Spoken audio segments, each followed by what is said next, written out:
We are developing an AI policy exploring tools and capturing use cases that align with the House mission. Evaluating AI tools being integrated into enterprise applications used by the House, such as Microsoft, AWS, and Oracle Cloud applications. And I'm going to let Bill begin. We have had instances where members were swatted. This office will inject the resources needed to transform the House HR Hub into a more robust staffing resource, one that includes valuable diversity and inclusion resources. How does it cost $1.5 million to move an office? Well, it's not the moving of the office, it's the personnel cost associated with and any of the training or anything, travel and things that they would be doing. So it's actually a savings of $2 million? To someone, not to me. Subject of today's hearing is Fiscal Year 2025 request for the House of Representatives. The Clerk's Office provides the stenographer for transcript, the Sergeant-at-Arms controls access through the appointments desk, and the sound equipment and live streaming services come from the CAO. You make the House work, and I look forward to hearing your testimonies and learning more about your budget priorities for Fiscal Year 2025. The Clerk, Sergeant-at-Arms, Chief Administrative Officer are joined today by Mr. Matthew Perry, the House General Counsel, Mr. Joseph Piccola, and the House Inspector General, and Mr. Ralph Seep, the Law Revision Counsel. Ms. Bendor, recent AI advancements are going to be very impactful on legislative branch operations. Where is the CAO in its efforts to integrate new AI technology into House operations? Thank you for that question. The CAO has a pulse on AI and is working through establishing a sound foundation that will mature over time as the technology itself matures. We are just at a beginning of, I think, a long journey with AI. We are developing an AI policy exploring tools and capturing use cases that align with the House mission. Specific AI progress to date is conducting cyber and legal reviews of existing AI technologies. One platform which was approved back in June of '23 by CHA for limited research and evaluation purposes. This includes reported AI capabilities within existing approved cloud technologies. Evaluating AI tools being integrated into enterprise applications used by the House, such as Microsoft, AWS, and Oracle Cloud applications. This will require several months of testing before any rollout of these. Conducted a NIST-based AI governance assessment that includes policies and guardrails that are needed, and these are in progress. We drafted an AI-specific policy that dictates security vetting protocols and usage restrictions, and that's in progress. We're reviewing that policy now. We established a House-wide AI advisory group that has included, as I mentioned earlier, 150 member and committee and leadership offices, as well as institutional support for offices like the CAO and the clerk. Mr. McFarland and Ms. Bender, I appreciate that both of you have worked to provide members with cybersecurity support at home. How is this program coming along? How are we doing?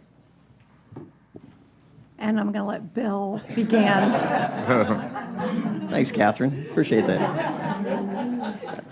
Mr. Espaillat, I can say that since we instituted this program later in last year regarding, we have taken an approach of basically making sure that everybody knows about the program first. So we've actually sent out information to all law enforcement coordinators about the program. After we've done that, we have had instances where members were swatted. And when they were swatted, we actually had calls with not only chiefs of staff, but we also had it with congressional spouses, and we let them know about the program. I can say It's been a slow roll, but it's actually picking up steam. So we're very appreciative of the committee for providing the funding for it. And would it be beneficial for the Office of Diversity and Inclusion to remain independent from the Office of Talent and Development, given the distinct roles and responsibilities to ensure focused attention on diversity initiatives? Thank you for that question. Well, first of all, we are extremely excited to have the ODI team join the newly created Office of Talent and Development in our organization. This office will inject the resources needed to transform the House HR Hub into a more robust staffing resource, one that includes valuable diversity and inclusion resources, like diversity-focused recruitment and outreach events, resume review services, and conducting research and analysis on workforce trends. So in your role, have you seen outside the Capitol complex an increased violence against members of Congress and congressional staff from 2022 till now? From what I know, yes, I've seen an increase. And if I could just add on to that, something that we've done recently. I think it was last week or the week before, I met with DC Chief Pamela Smith about maybe coming up and doing a safety program with WMTA as well, and our Capitol Police to actually have a safety forum so that we can talk to members, which we're hoping that it will be done sometime in May, so that we can get this important message out to, hey, we have to provide better safety and security. We've also looked at Capitol Police about providing more additional resources to where members reside at night. So we want to make sure that the safety and security of the members, not only here on the Hill, but off the Hill, are taken into account. You mentioned that the increase of $1.5 million was to move the Office of DEI within the CAO. Is that correct? Correct. How does it cost $1.5 million to move an office? Well, it's not the moving of the office, it's the personnel cost associated with and any of the training or anything, travel and things that they would be doing. I think that the original budget of the OD&I was 3.5. about 3, Yeah, 3.5. 3.5. So that really just covers our personnel costs. Okay, so it's actually a savings of $2 million? To someone, not to me. Well, to the taxpayer, that sounds great. I like that. Well, I appreciate that very much then. Well, thank you for saving $2 million. We get back.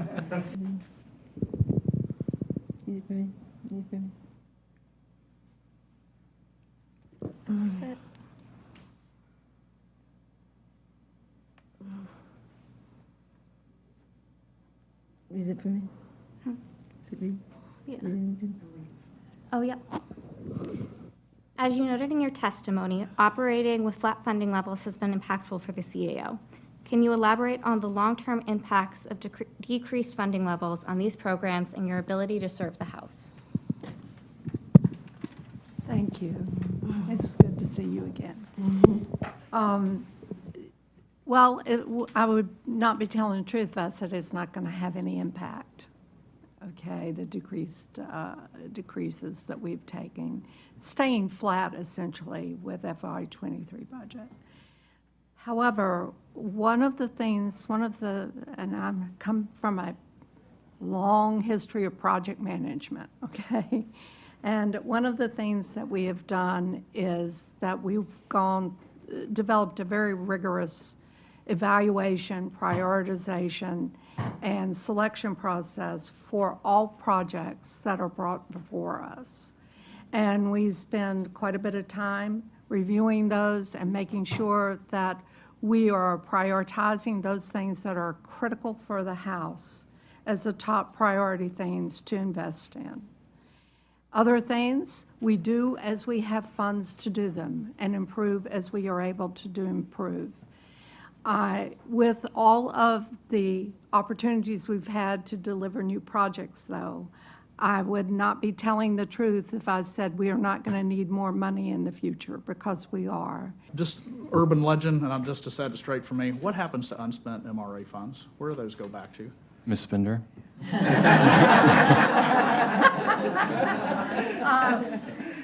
Sarah, do you want to talk to that? Yes, unspent MRA appropriations are returned to Treasury. They are. Yes. There is a widespread myth out there that doesn't happen, so we'll have to set that straight. I appreciate. Most definitely. What's that? Doesn't go in your pocket. No, actually, what I hear most often is it goes to the speaker's office, and that somehow the speaker uses it. Okay. Let me start by asking, your staff has discussed how the House is nearing 100% compliance with Section 508 to ensure that all congressional websites are accessible to the public. Can you talk a little bit about how much money that will cost and where we are with that? Yes. We've been working on that now for about 4 or 5 years. It has been a long process and much more complicated than what we thought it was going to be when we first started. We have spent a lot of time working with different entities that are very up to date on how to implement the 508 accessibility requirements. As of the end of April, we will have completed all of the websites that we have responsibility for to make them 508 accessible. And there's probably, I think there's 400 and some websites that will have been compliant. There's still a number that are vendor websites that they're still working on. However, that has been a very expensive project over the years. We anticipate to maintain it, and it would be a shame after working so hard to get them accessible that we did not continue ensuring that they were maintained. It's going to be anywhere between $500,000 to $1 million a year. How do you make sure you're recruiting qualified staff, you have the right training in place, et cetera? So we have a lot of the openings that you see staff on the floor, or the clerk staff on the floor, are the ones that you guys are most familiar with. We typically bring them in one of our other divisions, typically the Legislative Resource Center, which is a good foundation for them to learn the organization, learn what we do, and if they are, if they show the right temperament to work on the floor and express the right interest, then we'll bring them to the floor. For the IT, we're competing against everybody in the private sector, against, Catherine's recruiting IT folks, and so, certainly we look for all the proper qualifications and make sure that, again, they're mission-driven and that they have public service interest. And we do not have a shortage of applications for most of our openings, and so it's I think, testament to the quality of work-life balance that we're able to provide folks and let them fulfill their mission for service, or desire for service. What checks are in place to ensure that the wrong member isn't inadvertently added as a co-sponsor? So we have a very thorough process on our side of things to ensure that we are accurately capturing what members submit into the e-hopper or the hopper on the floor. We process everything as received. We do not question whether or not a member was intended to be added to a bill. We process nearly 200,000 of them a year, or Congress, and so, we don't have, it's not natural to think, well, this person, why are they signing up for that bill? It's not something that even enters our thought. And we only reach out to the submitting office when something is unclear. So take the Adam Smith, for example, right? You have 2 A. Smiths, and so if you have Adam Smith and it shows Republican of Nebraska, that would flag for us, this is something we need to reach out for because Adrian Smith is from Nebraska, right? So we contact the office. We do at least 2 proofreading checks on our side of things. If after the legislative day is over, we've made a mistake, it's something that we correct right away on congress.gov, and it's as if it never happened. There's a couple of things I think that members and staff can do on their side to help be notified if they were inadvertently added as a co-sponsor by another member's office. They can Congress.gov has alerts that can be set up, and you are automatically notified if you are signed up as a co-sponsor or you have remarks in the record. That's something that is very, very easy to do. And the way that co-sponsors are gathered through the Eat Dear Colleague process, you see a lot of Google Forms, fill out this Google form to be added. A Google form can be sent off the Hill, updated, and submitted as if a member's office did it, right? So there's no security associated with that. Microsoft Forms, which is part of the Office 365 suite, is free. It's secure. It can be, you can check a box that says, yes, I want to have a tracking of who's submitting this, and you have to be on the House network in order to submit it. And so it's much more secure process to gather those co-sponsors. So, you know, we do everything from process as they're dropped in the hopper to submitted through the e-hopper online system. And so we do our very best to capture everything as it's intended, but there's a lot on the member side to verify, because it has significant implications for some bills that, you know, maybe not a post office bill will get everyone's attention, but there are some bills that members are accidentally added to that they had no intention to. And once you're on, you're forever linked to that bill's history. And the committee now does stand adjourned.